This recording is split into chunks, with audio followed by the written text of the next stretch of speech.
Bonjour à tous, toute l'équipe de Territoire Écovar est ravie de vous accueillir pour cette nouvelle émission consacrée à la filière BTP en direct d'un chantier de construction d'une maison ossature-bois à Pourrières.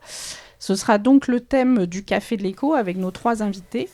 L'entreprise du mois sera justement l'entreprise qui nous accueille sur l'un de ces chantiers, MO2B franchisé Maison Naturea.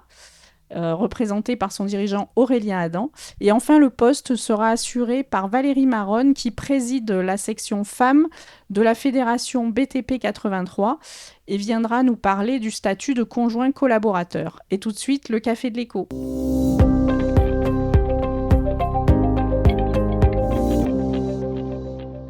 Alors, le Café de l'Éco, aujourd'hui, est consacré à la filière BTP, comment elle se réinvente dans un contexte de crise qui dure quand même depuis plusieurs mois. Avec nous pour en parler, Fabien Piersanti, vous présidez la fédération du BTP dans le Var.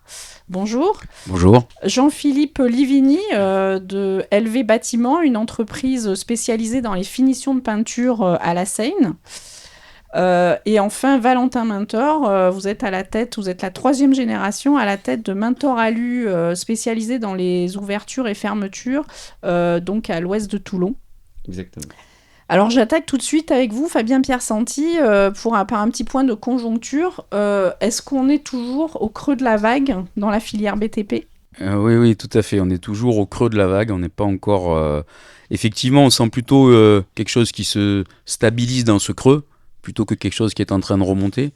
Alors c'est bien que ça se stabilise parce qu'on est vraiment descendu très bas et que je dirais que là, va falloir être agile pour pouvoir remonter et puis il va falloir qu'on ait des signes forts pour redonner confiance en tout cas.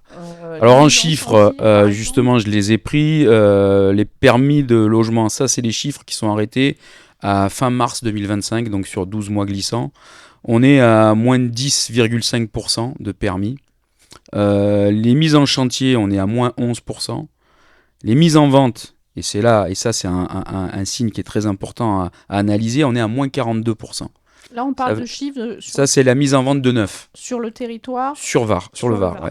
Ça veut dire que ces logements, c'est moins 42%. Dans 2 ans, c'est moins 42% de chantier. C'est obligatoire. On sait qu'il y a un délai entre la commercialisation des logements et la mise en travaux de ces collectifs. Ensuite, les réservations ont chuté de 20%. Donc, on est à moins 20,7%. Ça aussi, ça réserve beaucoup moins. Et ça continue, c'est pas nouveau, ça c'est sur les 12 derniers mois. Et puis un chiffre très important, c'est plus 28% de défaillance d'entreprise. 340 entreprises ont fermé en l'espace d'1 an. Ça, c'est plus de 1000 emplois qui ont disparu dans le secteur de la construction. Leur profil, c'est des petits constructeurs de maisons, c'est des plus gros, c'est des plus gros, c'est des plus petits, il y a un peu de tout. Mais c'est vrai qu'essentiellement, nous sommes au niveau de la fédération du BTP, c'est des entreprises en moyenne 10 salariés, moins de 10. Donc c'est plutôt des petites entreprises, mais on a eu aussi quelques entreprises un peu plus grosses, un peu plus structurées, qui ont fermé.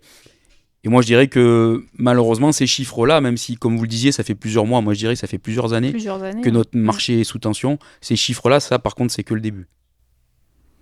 Qu'est-ce qui explique, parce qu'on a beaucoup dit, on en parlait tout à l'heure, que la baisse des taux allait donner une bouffée d'oxygène à la construction. C'est pas forcément le cas. Comment vous expliquez que le marché reste très en retrait malgré cette baisse des taux ? Alors la baisse des taux, c'est quelque chose d'important parce qu'en fait notre marché il s'est bloqué quand on est passé des taux qui étaient aux alentours de 1%, on est passé à 4%. Donc là, ça en 18 mois. Donc forcément là, ça a complètement bloqué le marché. Mais à cette époque-là, il y avait encore la fameuse confiance des ménages. Ouais. Aujourd'hui, on sent bien que les gens ont peur de s'engager.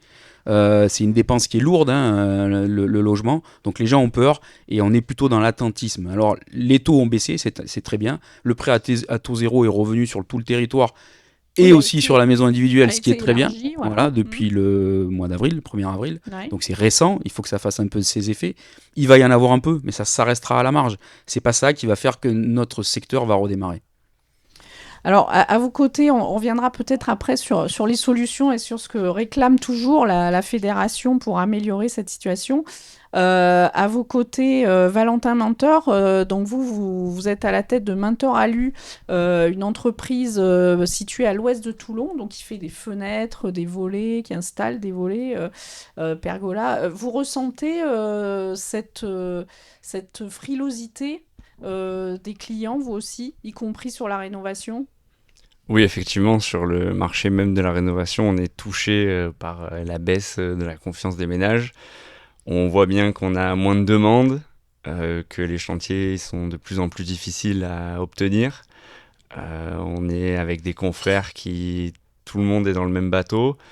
Et il y en a pas un qui sort son épingle du jeu, donc on essaye de se diversifier, de proposer des produits qu'on ne proposait pas forcément, qu'on ne mettait pas en avant avant.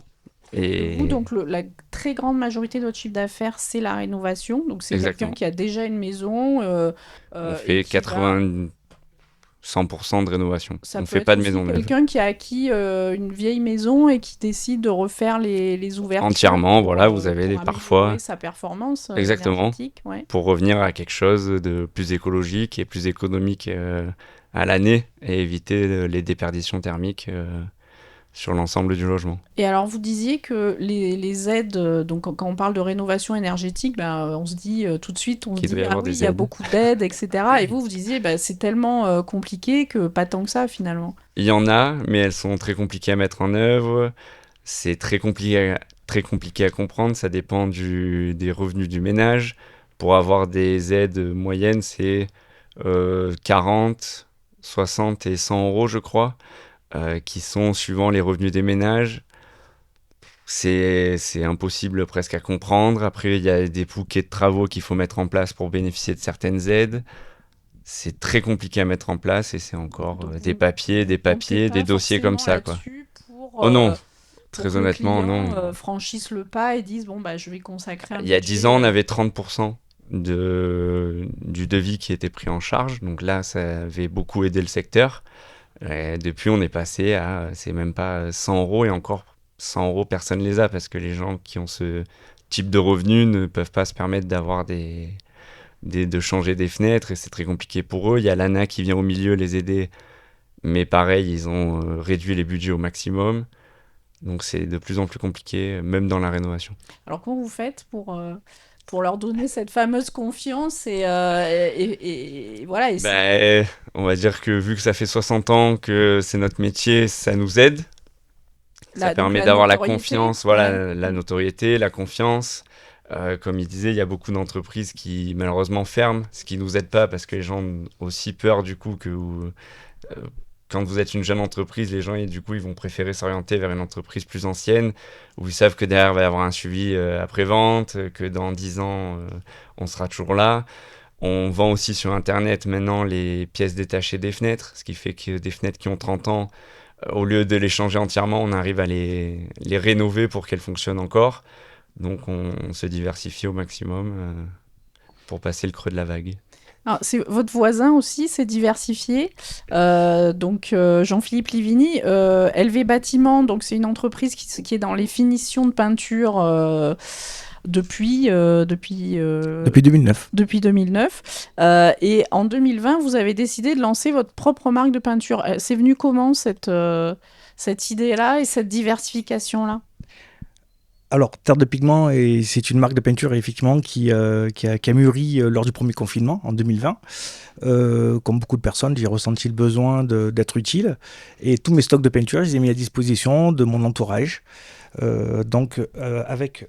Parce qu'il y avait une difficulté d'accès Exactement. Et surtout, à beaucoup de personnes étaient confinées chez eux. Ouais. Et que faire?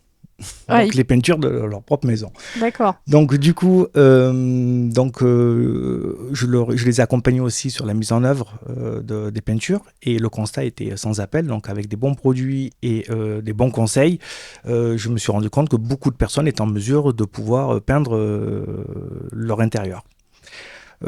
Fort de ce constat, je me suis rapproché donc d'un fabricant passionné, d'une agence marketing également, et mon fils qui finissait ses études dans l'école de commerce à l'EDEC, nous avons cofondé la marque Terre de Pigments pour accompagner donc les particuliers sur de la peinture qualitative et sur la mise en œuvre aussi de tous ces produits. Et vous disiez que ça répond aussi, alors peut-être vos collègues constructeurs de maisons qui font appel à des peintres professionnels, ça va peut-être pas dans le même sens, mais en tout cas, vous disiez que pour le client final, finalement, ne pas avoir ce budget peinture en moins, ça peut être aussi, ça peut permettre de rentrer dans le budget quand on construit une maison ou un logement. Ça se rejoint parfaitement parce qu'aujourd'hui la conjoncture est tellement difficile que faire appel à une entreprise de peinture, c'est pas à la portée de tous les ménages. Donc l'idée c'est de ne pas laisser tomber ce type de ménage, donc de pouvoir les accompagner donc à la fois sur des peintures qualitatives et à la fois sur le conseil de professionnels du fait de notre expérience. Donc ça se rejoint parfaitement. Donc il n'y a personne qui est mis de côté, bien au contraire. Donc c'était vraiment le début de cette aventure, c'était vraiment dans cette démarche, mais surtout ce qu'on a pu nous se rendre compte, c'est le constat qu'on avait de moins en moins de demandes de particuliers pour les mises en peinture des maisons, même après une construction neuve. D'ailleurs, il y a beaucoup de promoteurs où le lot peinture, ils le laissent à la charge des futurs acquéreurs. Donc c'est là où nous souhaitons c'était votre être sur façon cette de part réagir marché. aussi Exactement. par rapport à ça. Exactement. Et ça marche, vous avez Écoutez, donc ça a vu le jour à partir de 2023 Ouais. et oui, ça se développe très bien. Aujourd'hui, comment en volume sur une année, vous avez contribué avec cette marque à Alors, on est aux prémices de la marque. Donc là, nous, c'est vrai qu'on fait, on vient à peine de communiquer, en fait, si vous voulez, sur les réseaux depuis 2024. Donc, c'est assez jeune, mais on commence à avoir vraiment un flux assez important parce qu'au-delà de la marque Terre de Pigments, donc, il y a un réseau de distribution qui s'appelle Terre d'Influence qui distribue à ce jour exclusivement la marque Terre de Pigments. Dans un futur proche, de pouvoir développer ça et de déposer ça dans des magasins de décoration. Donc, Fabien Piersanti, l'avenir de la filière et le fait de passer ce moment un peu difficile, ça passe par du conseil au client final, l'accompagner sur peut-être pour faire rentrer dans son budget des choses qui rentrent pas forcément a priori. Il faut un peu d'ingéniosité de ce point de vue-là aussi. En fait, ce que je me suis rendu compte, c'est que toutes ces crises, moi c'est la troisième crise que je connais, elles nous permettent de nous remettre en question et d'arriver à trouver des solutions qui nous permettent de passer cette crise. Mais comment on les trouve ? Par notre professionnalisme. En fait, c'est ça, c'est ce que viennent dire mes collègues. C'est moi aussi, mon entreprise a 60 ans d'activité, donc on a un vrai savoir-faire. Et je pense qu'aujourd'hui, on ne doit plus être simplement des exécutants. On est surtout là pour conseiller les gens qui investissent. Quand vous investissez dans un projet immobilier, que ce soit de la rénovation ou du neuf, vous investissez pour des années, vous investissez des montants importants. Donc il faut arriver à leur expliquer que tout va bien se passer et que nous, on est là pour que leur investissement soit pérenne, qu'ils puissent dormir tranquille, ne pas se dire l'entreprise, je vais la perdre au milieu des travaux. Parce qu'en fait, ce qui se passe en ce moment, comme on a un marché qui se tend, on a une concurrence qui est agressive, avec malheureusement certaines entreprises qui sont au bout et qui vont, à mon avis, pas tenir jusqu'à la fin de l'année. Et donc, les prix sont agressifs. Soit on fait le choix d'aller se battre contre eux, soit on fait le choix de voir les choses différemment et d'apporter notre vrai savoir-faire et de rassurer le client et de l'accompagner et trouver des solutions. Si c'est un problème de budget, on peut arriver à trouver des solutions. On n'est pas obligé de casser les prix pour pouvoir rentrer dans le budget. Oui, on trouve des solutions, c'est vraiment l'idée. En tant qu'entrepreneur, vous êtes à la tête d'un groupe qui fait et de la construction et de la promotion, et vous disiez que ça vous arrive qu'on fasse appel à vous pour revenir sur un chantier qui a été soit mal fait parce que prix trop serré justement, soit parce que l'entreprise entre-temps a disparu. Donc on se rend compte que finalement... trop serrer les prix, ça peut conduire à avoir la facture exploser parce que derrière, il faut reprendre le chantier. Et oui, typiquement, ce qu'on se rend compte aussi, c'est que à chaque fois qu'il y a ces crises, on passe dans les émissions que je vais pas citer, mais où l'entreprise a fermé, le chantier il est arrêté et les gens, ça fait 2 ans qu'ils payent leur crédit. Donc il faut éviter ça. Et aujourd'hui, on se rend compte que ça, c'est en train malheureusement de revenir, mais c'est inévitable. Et nous, on nous a appelés dernièrement sur un collectif qui a 2 ans de retard et où ils se sont rendus compte, parce que l'entreprise a liquidé sur le chantier, ils se sont rendus compte que dans les bétons, il n'y avait que la moitié d'acier qui avait été posé. mais ça, si vous ne faites pas l'analyse, vous ne le savez pas. Imaginez les gens qui ont acheté des appartements, qui attendent déjà depuis 2 ans, et puis après qui vont savoir que si ça n'a pas été détecté, les problématiques de béton qui fissure, éventuellement de balcons qui s'effondrent, on l'a vu ces derniers temps, ça arrive, là c'est exactement ça. Donc si on veut pas en arriver là, il faut que nous, en tant que professionnels, on puisse rassurer les gens et leur dire attention à ce que vous faites. Ne vous engagez pas n'importe où. C'est vrai que la période est difficile, mais on sait travailler, on est des vrais professionnels. Ouais. Et on s'est organisé pour ça dans nos entreprises. On s'est tous beaucoup plus staffés pour avoir beaucoup plus de technicité dans nos entreprises. Nous, on est vraiment les entrepreneurs, on est là pour apporter ce plus à nos clients, pour vraiment les accompagner. Et ça, c'est important. Valentin Mentor, vous êtes dans un secteur aussi hyper concurrentiel, des ouvertures, fermetures. On voit des publicités de partout, dans tous les sens, de fenêtres, etc. Vous, votre entreprise, vous êtes la 3e génération, elle existe depuis plus d'un demi-siècle. Oui. Comment justement on arrive à traverser toutes ces époques et aujourd'hui faire face à des acteurs qui vont casser les prix, qui vont faire beaucoup de publicité, tout en restant sur vos standards à vous? Comme disait mon collègue, en fait, par notre professionnalisme, en restant toujours avec des produits qualitatifs, toujours dans nos standards et en restant avec des produits toujours les mêmes. On ne va pas chercher, quand il y a une crise, à aller chercher au moins cher, aller chercher dans des pays étrangers pour avoir moins cher. On reste avec des produits français, avec de la qualité, on reste avec nos propres employés. On connaît la qualité de leur travail, on sait que ça sera bien fini. Et en fait, par la suite, vous résistez parce que vous avez toujours, à la fin, une prestation qui est de bonne qualité. Avec votre propre unité de fabrication sur certains produits sur certains produits qu'on produit nous-mêmes à Toulon, les fenêtres en aluminium en particulier. Mais sinon, tout le reste de nos produits vient de France pour le patriotisme et essayer de faire marcher les collègues et résister à la crise et pas envoyer l'argent à l'extérieur du pays. C'est un message que vous arrivez à faire passer aux clients, oui. De dire oui, on a peut-être des prix un peu plus chers, mais nos il y a de plus en plus de gens qui sont sensibles effectivement au savoir-faire français, aux produits français. On voit de plus en plus les French Tech, dans tous les secteurs, tout le monde veut montrer que on fait du patriotisme et on veut résister à la crise en faisant marcher nos collègues. Et vous aussi, vous diversifiez, je crois, pas mal sur les pergolas notamment. C'est ça, là on essaye vraiment, c'est un marché qu'on avait mais qui était un marché de niche chez nous. Là on essaie de le mettre en avant, on fait de la publicité, on a pris une agence de com comme fait mon collègue pour s'adapter au nouveau marché qui maintenant passe beaucoup aussi par les réseaux sociaux. C'est plus comme avant, on s'adapte et on cherche à recruter des clients. Monsieur Livigny, vous parlez de votre fils, qui doit peut-être à peu près la même génération que Valentin Mentor. 3 ans. Est-ce que aujourd'hui, le BTP, ça passe aussi par les réseaux sociaux? Ce sont des entreprises qui doivent moderniser leur communication, ce qui n'existait peut-être pas il y a une vingtaine d'années. C'est exactement ça, c'est notre approche, je pense, de la communication. Et effectivement, je pense qu'aujourd'hui, les entreprises du BTP, ça devient indispensable qu'on soit sur les réseaux sociaux, au moins pour pouvoir montrer notre savoir-faire et surtout aussi accompagner aussi, savoir qu'est-ce qu'on fait, parce que pas tout le monde est au fait en fait de ce qu'il peut y avoir comme évolution. Et tous les métiers du bâtiment aujourd'hui sont en train de muter. Et donc, c'est pour ma part, en fait, ça fait partie, oui, d'une démarche qu'il faut absolument faire, effectivement. Alors pour conclure, Fabien Piersanti, face à ce contexte, face à, donc aussi aux entreprises qui essaient de se diversifier, de rebondir, de faire preuve de savoir-faire pour capter le client, la filière et la fédération, vous demandez quoi aujourd'hui au pouvoir public? Bon, il y a déjà eu l'extension du prêt à taux zéro, mais ça ne suffit pas. Qu'est-ce qu'il faudrait d'autre pour renouer avec la confiance? Bon, déjà, il faut que la confiance revienne, et ça, je pense que c'est pas lié uniquement à notre secteur d'activité.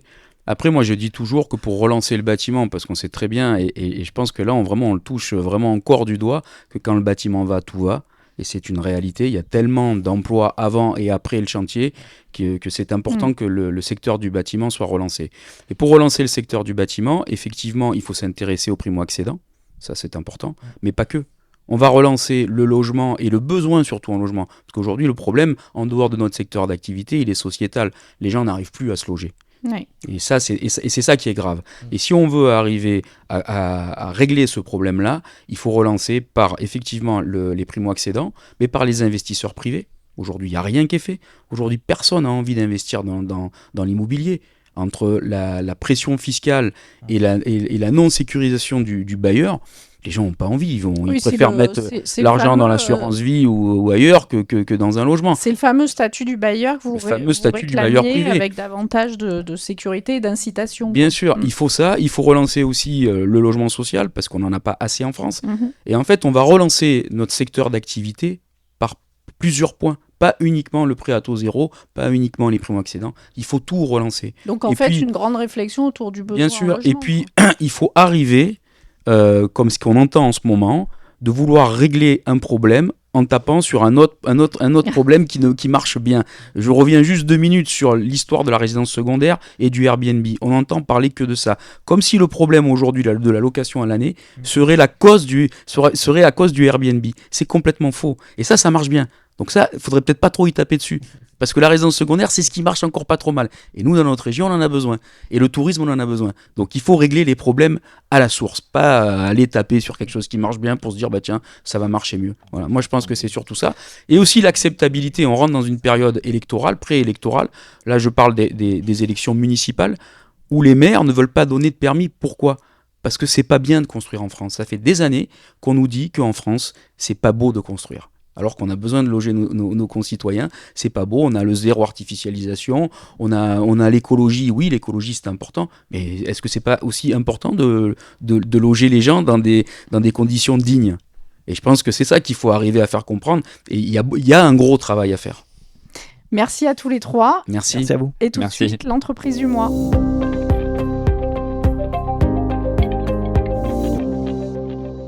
Alors l'entreprise du mois, c'est MO2B, franchisé Maison Naturea, qui nous accueille d'ailleurs sur l'un de ses chantiers de construction de maisons individuelles au Saturbois à Pourrières. Bonjour Aurélien Adam. Bonjour et bienvenue. Merci beaucoup. Alors cette maison, vous disiez tout à l'heure, qui nous accueille ce matin, il y a 3 semaines, il n'y avait rien ici ? Voilà, le mois dernier, on a commencé le terrassement, les fondations, survie sanitaire toujours, et les clients ont vu leur maison monter, et les voisins aussi, en 48 heures. En 48 heures, la maison était montée en R+1, et on a continué avec la charpente et la couverture. Et aujourd'hui, on vous accueille dans un chantier donc hors d'eau, hors d'air, en moins d'1 mois. Alors c'est la particularité d'une maison au Saturbois, ça fait partie entre guillemets des avantages, c'est la rapidité de construction, mais il n'y a pas que ça, et c'est pour ça que vous avez choisi il y a 10 ans avec votre société de vous orienter sur cette méthode de construction. Tout à fait, donc on est franchisé Maison Naturea, aujourd'hui on est 19 franchisés en France, et ce concept il est vieux comme le monde, hein. La maison au Saturbois, la maison Pierre, on la connaît depuis très très longtemps. Alors les avantages, c'est très simple, on va avoir un temps de construction qui est divisé par 2, comparé à ce que je peux construire aujourd'hui en traditionnel. On a une isolation thermique qui est par l'intérieur et par l'extérieur, donc 30% plus isolé, ça veut dire 30% de dépenses énergétiques en moins, et on s'attend du coup à ce que les murs soient plus épais, on pense plus d'isolation, et c'est pas le cas. Les murs sont moins épais, donc là on a des contraintes d'emprise au sol sur les terrains aujourd'hui, où on peut faire que de petites maisons, dirais-je, on va gagner des mètres carrés. Par exemple, pour des clients sur un autre chantier à Pourrières, ils hésitaient entre le traditionnel et le Saturbois. Face à la multiplicité des avantages, et notamment pour un même plan de gagner quasiment 3 mètres carrés intérieurs, les clients ont choisi de construire en Saturbois. Et alors vous disiez, vous rebondissiez à l'instant sur ce que disait Fabien Piersanti dans le Café de l'Écho tout à l'heure, sur le manque d'acceptabilité de la filière BTP, c'est-à-dire la construction a toujours une image un peu négative. Vous disiez finalement l'Ossaturbois, ça coche un peu toutes les cases, y compris du point de vue environnemental, parce que derrière on sait qu'on va faire des économies, qu'il y a une efficience énergétique. Tout à fait. Aujourd'hui, la construction, en tout cas en maison individuelle, est régie par la RE 2020, Réglementation environnementale 2020. Vous lisez les 4-5 premières phrases, vous avez compris qu'aujourd'hui, le gouvernement, et on est en train de s'orienter de plus en plus vers des constructions au Saturbois. Donc, justement, on ne veut pas opposer la construction à l'écologie. On allie construction et écologie, avec des bilans carbone qui sont vertueux, une maison qui est vertueuse, avec un produit qui est recyclable et surtout durable. Les clients viennent souvent nous voir en nous disant « mais ça va durer combien de temps ?» Comme si la maison des 3 petits cochons dans le conte, moi je m'en suis aperçu en lisant le conte à mes enfants, comme quoi dans notre inconscient, dès notre plus jeune âge, on nous explique que la maison bois, c'est la maison un peu en paille, on souffle dessus et elle s'envole. Aujourd'hui, là, on vous accueille dans cette maison, je ne pense pas que vous avez l'impression qu'elle va s'envoler, elle est bien ancrée, et on a un chantier aussi qui est sec. On a des problématiques d'eau aujourd'hui, et on a un chantier, on utilise un petit peu d'eau pour tout ce qui est fondation et le vide sanitaire, mais le reste, vous le voyez d'ailleurs, on a une ambiance qui est chaleureuse, qui est sèche, on n'a pas d'eau sur nos chantiers, sauf pour nos artisans qui ont besoin de se désaltérer. Donc ce choix-là, vous, aujourd'hui, représente 80% de votre chiffre d'affaires, je Tout crois. à fait, Vous faites toujours tout à du fait. traditionnel Tout à aussi. Et vous disiez que vous constatez, après vous aussi, ce creux de la vague, vous l'avez vécu comme tout le monde. Vous constatez depuis quelques semaines un frémissement, vous me disiez. Voilà, on va parler d'un frémissement. Depuis une quinzaine de jours, on a commencé, alors il reste encore un pont cette semaine, mais on a des contacts, voilà, le beau temps aussi faisant, je pense que les clients se reprojettent un petit peu plus vers des projets de construction. On commence à avoir, je dirais, une certaine stabilité au niveau politique, bien qu'on est encore un petit peu dans la tourmente. Mais voilà, les gens reviennent, se réintéressent à des projets, mais on a vécu une grosse crise. Je pense qu'on est toujours dedans, sincèrement, comme disait Monsieur Piersanti. Il faut prendre des décisions, il y a des vraies décisions à prendre. Quand on parle du logement, typiquement, je suis dans ce cas-là. Je vends ma maison au Saturbois, DPE A, impeccable, en carbone, super. Et aujourd'hui, j'ai un challenge parce que donc, je vais rebâtir, mais je ne sais pas où je vais me loger, parce qu'il n'y a pas de location. Et les seules locations, on est dans des prix exorbitants pour juste un petit T2, un petit T3. Ouais, pour assurer la transition Tout à fait, compliquée. tout à fait. Ouais. Et alors, pour vos clients, justement, parce qu'il y a aussi la problématique du foncier, de la délivrance des permis, on en parlait aussi tout à l'heure. Est-ce que ça, vous, avec votre société, vous heurtez aussi, finalement, vous avez peut-être des clients, mais comme le foncier est soit très cher, soit inexistant, le projet ne se fait pas? Pour rebondir toujours pareil sur ce que disait M. Piersanti, aujourd'hui, on a perdu depuis 2 ans les primo-accédants. Le primo-accédant n'existe plus. Parce que si on ne libère pas du foncier, pas de construction, les prix augmentent. Les terrains, le prix des terrains continue à augmenter. Le prix de l'ancien, de toute façon, va aussi continuer à augmenter. Donc, il va falloir libérer du foncier. Il faut libérer du foncier. Libérer du foncier autour des zones construites. Mais il faut libérer du foncier. Complètement. Et je ne parle même pas des entreprises qui ferment, de la filière, qui est vraiment aux abois. Vous parlez de la demande. Donc, vous avez une demande. Enfin, vous constatez qu'il y a des gens qui ont envie de construire, construire leur logement. Tout à fait. C'est quelque chose qui est présent. D'ailleurs, vous avez ouvert 2 nouvelles antennes. Vous êtes à Sanary, mais aussi dans 2 autres secteurs. Pour reprendre le sujet d'aujourd'hui aussi, c'est l'adaptation. On va aller plus près du client. Donc, on a Toulon qui peut être à certaines heures d'affluence compliqué à traverser. Donc, on se rapproche du client. Et on a choisi donc d'ouvrir un bureau à Soliès. Et on a un bureau aussi à Vidauban. Ce qui nous permet, entre Sanary, historiquement, Soliès et Vidauban, de rayonner dans tout le Var. Et on travaille aujourd'hui même de Aubagne jusqu'aux portes du 06. Et on vous accompagne. Aujourd'hui, on vous reçoit à Pourrières. Donc, on est limite 13. Donc vous gardez, malgré la période, vous gardez le sourire et pour vous, la demande est là et les entreprises qui savent répondre à ce besoin, à cette demande particulière, peuvent continuer à travailler dans cette période compliquée. Nous, on est là, on continue au quotidien, on se bat. Aujourd'hui, je suis jeune patron, dirais-je. C'est une société que j'ai rachetée moi, à mon beau-père, donc c'est familial. Il y a 2 ans. Depuis 2 ans, on se bat comme des lions avec mon associé Thomas Gourdin, qui est lui sur la partie technique, avec Grégory aussi, qui développe le côté commerce sur le Var-Est, Anaïs qui est au bureau d'études. On est une petite structure, on s'adapte. Et oui, on se bat avec nos artisans locaux. Voilà. Ça aussi, c'est important. Garder un savoir-faire et garder des artisans locaux. Et c'est ça qu'il faut conserver. Ce savoir-faire et les artisans locaux pour continuer à travailler et faire des constructions de qualité. C'est ça qui est très important. Aurélien Adam, merci. Et tout de suite, le poste.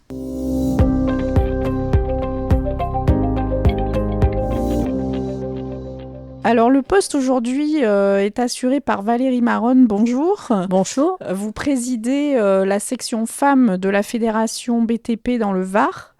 Alors première question justement, pourquoi avoir créé une section femmes à la Fédération BTP qui existe depuis 25 ans je crois, hein. C'est ça. Donc la Fédération française du bâtiment a créé ses premiers groupes femmes il y a 32 ans. Le nôtre a donc 27 ans dans le Var. Initialement créé sur Draguignan, et aujourd'hui nos réunions sont sur Toulon.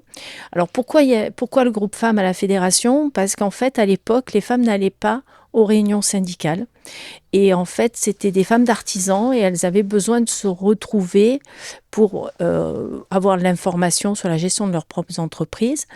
Et ensuite le deuxième volet qui est pour le groupe femmes, c'est que nous sommes aussi des mandataires. C'est-à-dire que nous avons la prise de mandat dans le monde économique. Voilà. C'est pour cette raison qu'il y a eu des groupes femmes à la fédération.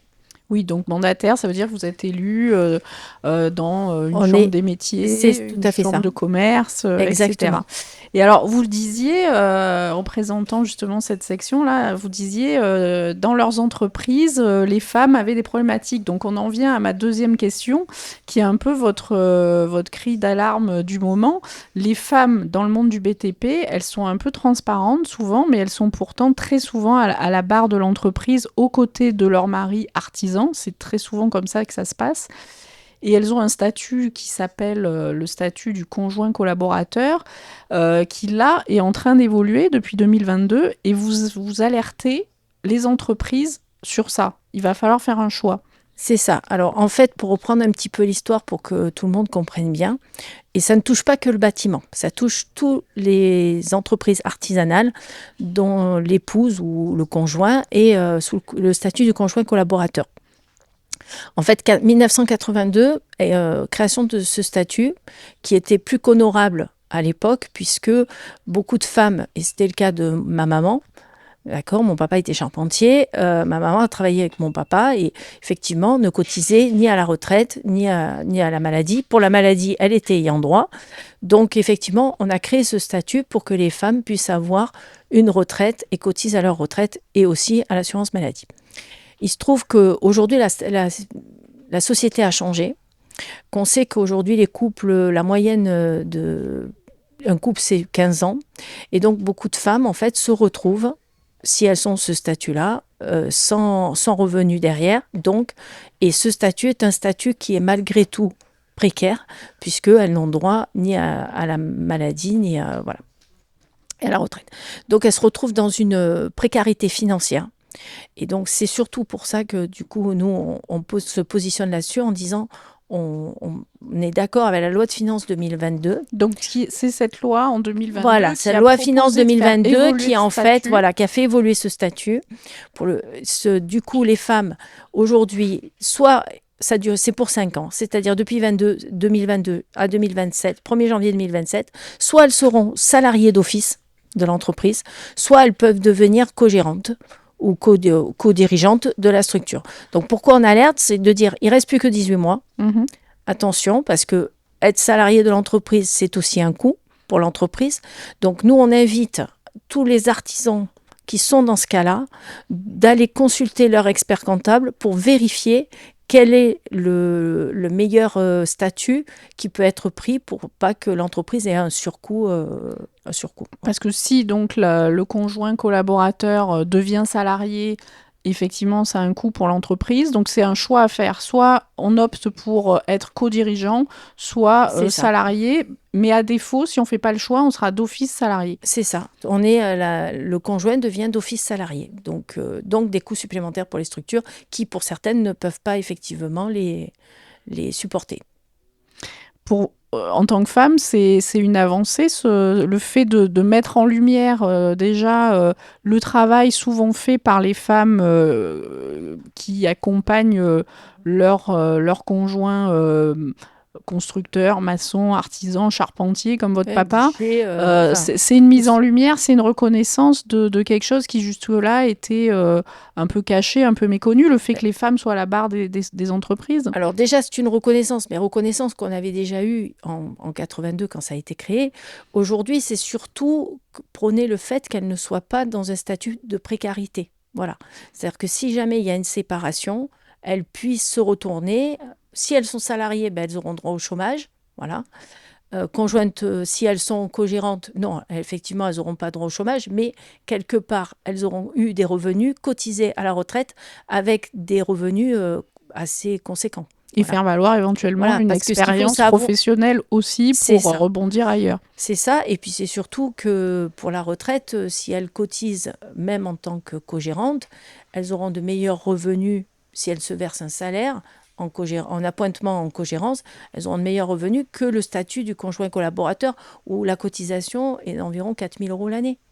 Donc on se doute bien qu'avec 4 000 €, on n'aura pas des super revenus à la retraite. C'est sûr. En tout cas, s'il y a des questions, elles peuvent se rapprocher de la section femmes et de la fédération du BTP dans le Var. C'est ça. Valérie Maronne, merci. Merci à vous. Merci à toute l'équipe de Territoire Éco Var. On se retrouve fin juin pour un ultime numéro avant la rupture estivale.